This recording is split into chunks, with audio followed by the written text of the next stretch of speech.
Now, when you buy a switch, by default, all the interfaces on the switch, whether F0/0, F0/1, F0/2, they all belong to the same broadcast domain, meaning they all belong to the same LAN by default.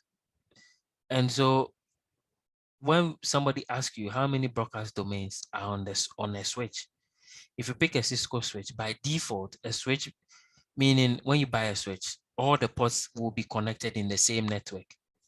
That's what they're trying to say. Broadcast domain, network, LAN is the same thing. They are all in the same LAN. But because of the concept of VLANs, we can decide to cut the switch into two virtually.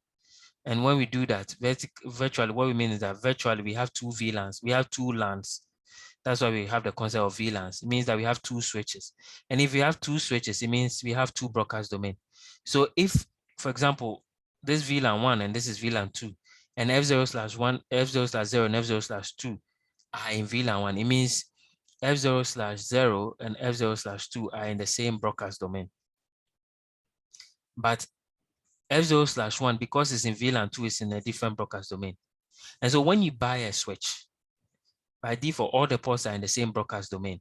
But once you create a VLAN and you assign some of the ports into a particular VLAN, what you've done is that you've created more broadcast domains. Maybe if you create one more VLAN, you've created two broadcast domains because the default one is VLAN 1.